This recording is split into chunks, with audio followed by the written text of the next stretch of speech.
What's up, dudes? We are coming back at you here with the second flight I did with the ZO HD Alpha Strike. Just gonna do another little recap here on this bad boy. But coming up here, of course, is my infamous no reflex lunch here. I almost killed it, but I was able to catch it pretty quick. Ooh, yeah, yeah, that was sketchy. No doubt about that. But hey, I reacted fast enough to say today. But the plane most definitely it needs that 3 millimeter reflex on lunch. But anyway, let's go ahead and skip forward here to the next clip.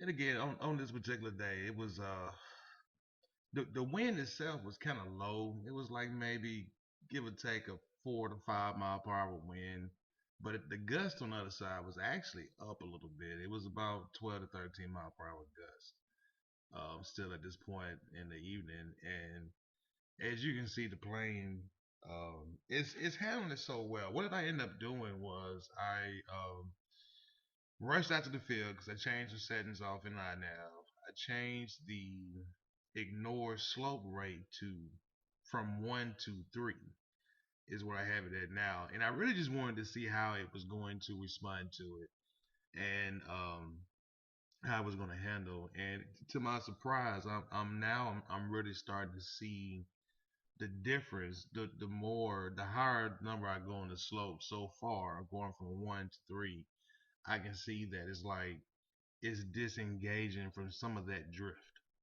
but it does it at like more of a delay now. It's kind of weird, you know what I mean? Again, I'm still trying to figure this out myself. I know, yes, there's Mark Altman has a video on it. I went through some of the stuff, but I'm still trying to figure it out. But anyway, it's the plane is flying better though, most definitely. But again, that was the main objective for this flight, was just trying to get out there real quick because the winds. I was gonna go out first thing in the morning, and that just kind of flopped.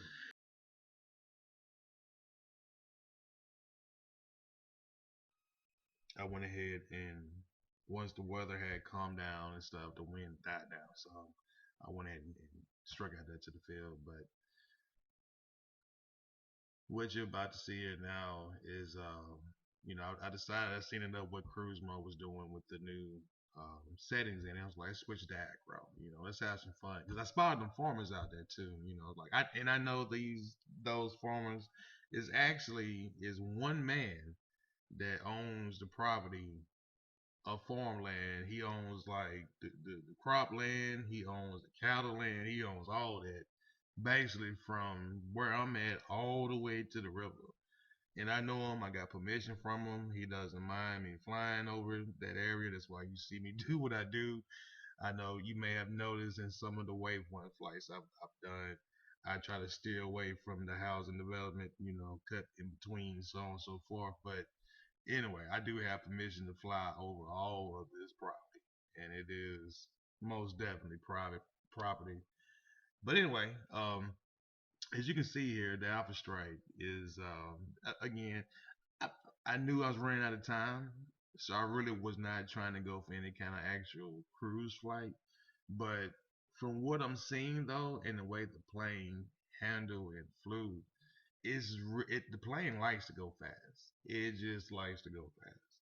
As simple as that. So I'm really feeling the 20% throttle, and it's making me think about readjusting my cruise throttle that I had set up in it. I had dialed it down to, golly, I believe it was below 15% throttle, give or take. Well, it might have been right at 15% throttle is where I had it set at.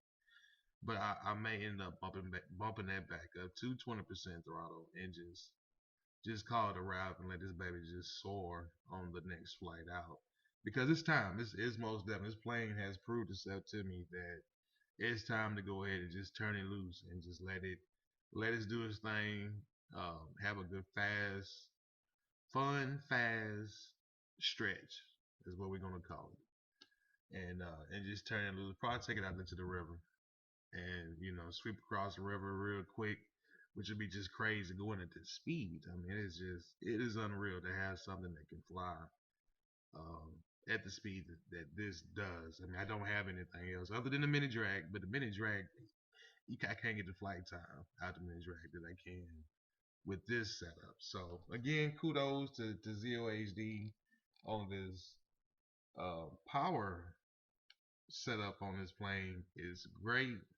My only complaint about this whole entire setup right now is the ESC. That is where, which is not a bad, it's not a bad niche, it's not a bad issue, but that's where them lines is coming from.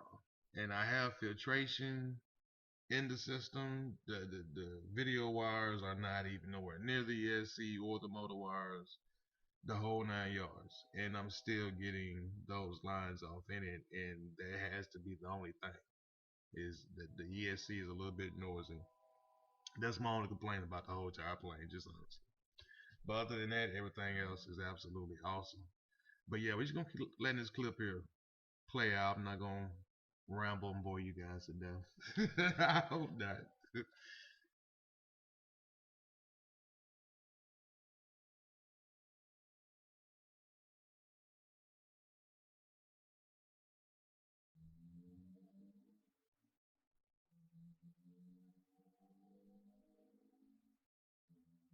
And here I was like, man, should I just leave it like it is and pull up, or should I just punch it then pull up? And I was like, let's see what this bad boy gonna do. You know what I mean? So I just went, I kicked it, just a little bit above half throttle, and it by surprise, I mean, it did it climbed with ease, and the audio from it my opinion, and I know some people, I've had some guys that subscribe from me in the past, so on and so forth, because they don't want to hear the wind and the motor noise. I get that, but here's the thing though, I'm not all about music. Music to some extent can be controversial.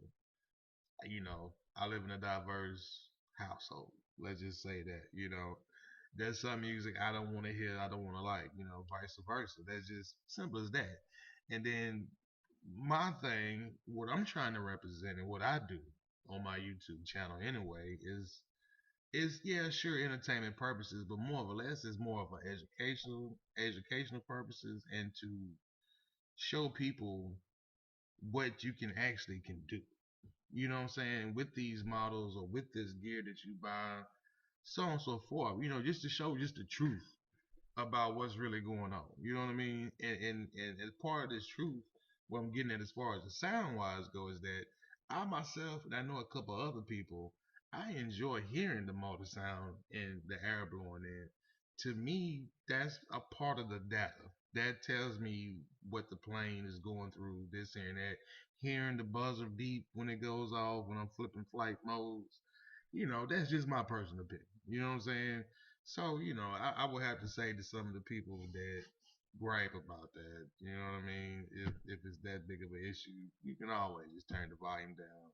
If you gotta have some music, hey, click the browser button, open up another tab, play your favorite music. Most of the time, you can find the MP3 for free. And play your favorite song while you watch my video if having music is that serious. But anyway,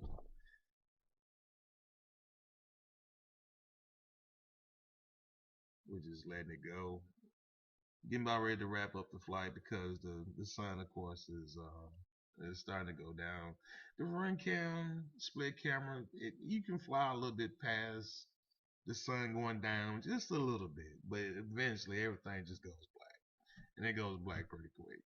And I wasn't going to take that kind of chance. I felt like I got the data that I needed for the day, and to actually be able to see what the average efficiency that it calculated.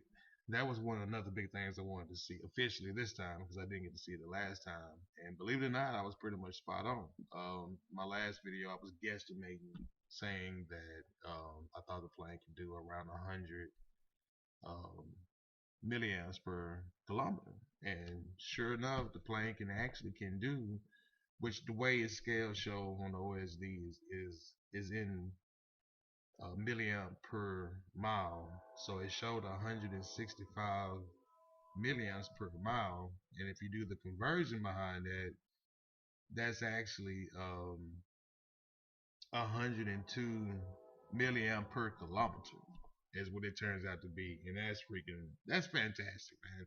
Again, no, it's not that Titan 250G 51 milliamps per kilometer. You know what I'm saying? It's not that, but it's not meant to be that.